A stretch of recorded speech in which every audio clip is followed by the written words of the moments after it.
There may be some sort of conspiracy theory against guys who used to wear the Orlando Magic jersey because Dwight Howard didn't make it either. It's crazy, right? That's a travesty. And I'm going to say this, Dwight Howard deserves to be on that list. For 8 straight years, that kid was extremely dominant. And I just can't believe some of the guys that I have on the list. I'm looking at like Anthony Davis. No disrespect to Anthony Davis, but before he got to LeBron James and won that championship with the Lakers, I mean, you're trying to tell me if Anthony Davis was to retire right now, he has a better career than Dwight Howard? No way. I'm Ashley Nicole Moss, and I am joined by the legendary, the iconic, the Hall of Famer, Tracy McGrady, but the real ones call him T Mac. How are you? Thank you so much for joining us.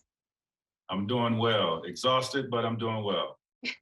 I know you just got back from the desert. For people who don't know, you and Jalen Rose are in Qatar, bringing some smiles to our military, the true American heroes. How has it been thus far? We had a wonderful day yesterday, a very impactful day to visit our troops over here in Doha.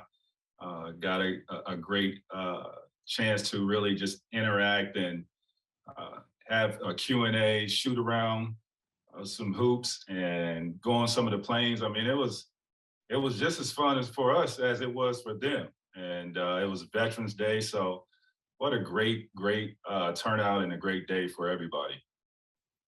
We're going to get into some hoops, but first, I want to ask you, this trip comes on the heels of the World Cup in 2022 that's going to be happening in Qatar. How significant is that? Well, I came 2018 to promote the World Cup that's taking place 2022. It was a phenomenal trip. That was with Clay Thompson, Carmelo Anthony, and Luke Walton. And here we are again in 2021. It's just another phenomenal trip. And back then in 18, they were telling us about the process of getting ready for the World Cup and all the stadiums they had to build. And we get over here, a couple of days ago and looking around. I mean, it changed that much in 3 years, and to build 8 big soccer stadiums, getting ready for the World Cup. I mean, these guys work hard.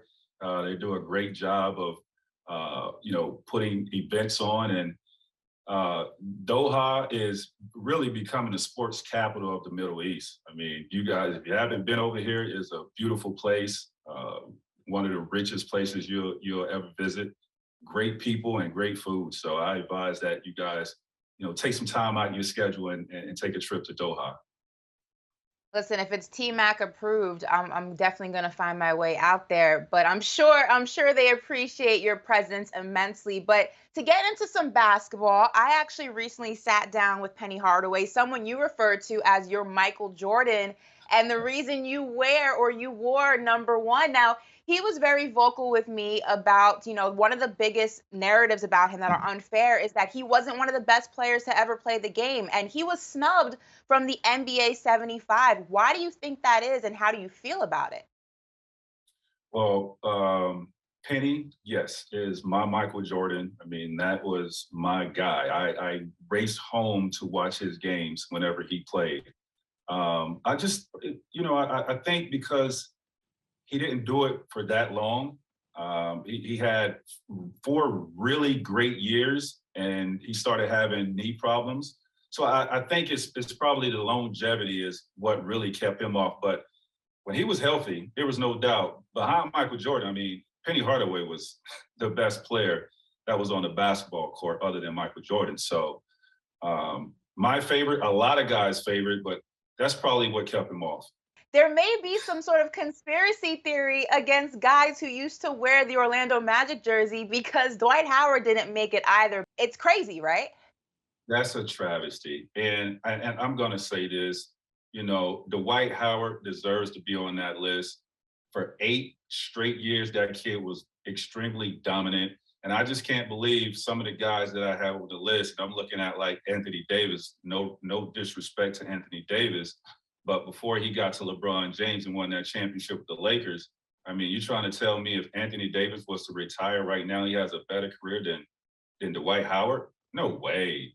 And So that's why you can't be mad at this list, because I look at Tony Parker. Tony Parker deserves to be on this list, right? So there's guys that are not on there, should be on there. There are guys that are on there. I feel that, shouldn't be on there because I feel that the guys that are not, and this might be a little bit confusing, have a better resume than some of the guys that are on this list. But, it is what it is. Like I said, shout out to the guys that are on the list. Now, if you had to rate the most influential people to ever wear an Orlando Magic jersey between yourself, Penny, Shaq, and Dwight, what does that order look like? I'm putting you on the spot right now. Yeah, you are. Of course, I'm going to say myself. Okay. I'm going to put me at the top of the list, right? I'm never going to put anybody before me. So I'm going to put me on that top of the list. I go Penny because, that's the reason I wore number one, the impact that he had on me. I go Shaq, I go Dwight. I hate to do a list, but I'm gonna put me above everybody. You got it. You got to be your biggest fan. But when you talk about fans, though, I mean, you get respect from so many players, from Chauncey Billups to the late great Kobe Bryant, who went ahead as far as saying there were no weaknesses in your game offensively or defensively. First of all, to have a career that is raved about to this day, what does that feel like? You know what? A kid that grew up in Arbondale, Florida, like 35 miles outside of Orlando, a town of 10,000 people, growing up watching the game, and basketball wasn't even my favorite sport. Baseball is my first love and my favorite sport. And, to achieve the things that I did in my career is just, it's remarkable. It's a testament of just hard work, really locking in and dedicating yourself to your craft. And a result, I wasn't fortunate enough to win a championship, but, I think making it to the Hall of Fame really just solidified the hard work and rewarded me for what I was able to accomplish on the basketball court. And, I think, in my Hall of Fame speech, a lot of coaches, a lot of players had something to do with that. So, to look back at it now and, have my kids be with me and travel to places like where we are now and get recognized, far away from home, and my kids get to witness this is just, it's just a blessing, man. I love every bit of it. And, I can't thank the people that really had the impact on my life the way they did for me to accomplish the things that I accomplished. Some people would take that enshrinement over, the Larry O'Brien any day. So I guess it depends on who you ask. But I have to ask because you come from listen, some people would. Some people say the Hall of Fame is forever. The championship, after a year, they're on to the next team. Well, I'll say this. I mean, and I said this before, and people got up in an uproar, but anybody really can win a championship if you get on the right team, right? There's some players that you don't even know about won championships, multiple championships. Those same guys can't get into the Hall of Fame. And I'll just leave it at that. Well, I have to ask you this because you come from a very physical era of basketball. The game has changed, but there has been a lot of conversation recently about the rule changes, and some players hate it, some players like it, the fans love it. But specifically when it comes to the lack of fouls, as someone who comes from a very physical era, what are your thoughts on, the players who aren't really feeling it? I had a conversation with my mom that she had me way too early. Way too early, I would love to be in today's game. The lack of physicality, the amount of threes that these guys get to shoot, the space that they play with. It's just a positionless basketball game right now where a guy like myself and Kevin Durant could play the 5 position. You couldn't do that in my era. You would get crushed. And I I don't have a problem with how the game is being played. It is what it is. I definitely would have loved to play in this era because of the rule changes. I'm an offensive player. I'm a one-on-one player, so the advantage goes to me in today's game. I mean, I averaged 32 in a tough, physical, tight paint era. So imagine what I'll do in today's game. Listen, if only we had a time machine and we can make that happen, because I I think a lot know, of people right? would I love to see know, you I play right know, now. I know, I know, I know. But before I let you go, we're going to play a little game of rapid fire, okay? So quick answers, quick questions, all NBA related. Who is your MVP pick right now? No other than Chef Curry. Wow. Okay. He is playing incredible basketball, so that is a The, good the pick. team, yes, they're off to a great start. That's my team to win the championship, and he's playing phenomenal. All right. Favorite to win the title? I just gave that away. Golden State.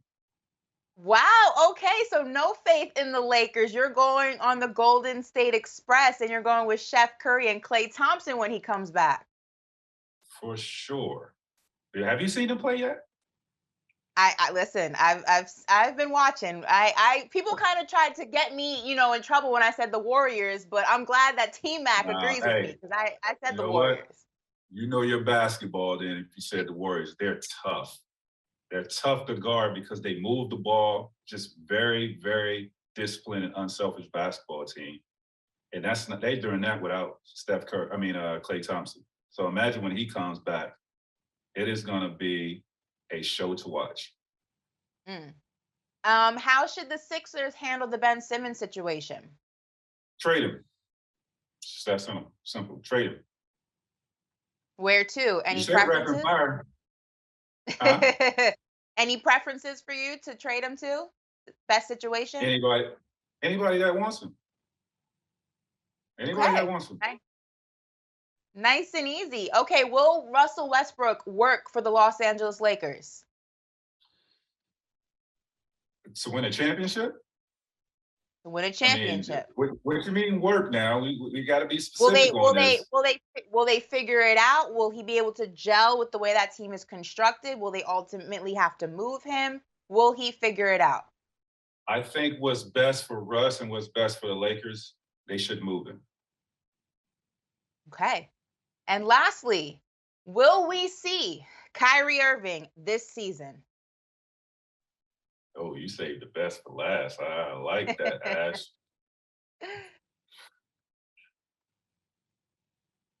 Uh,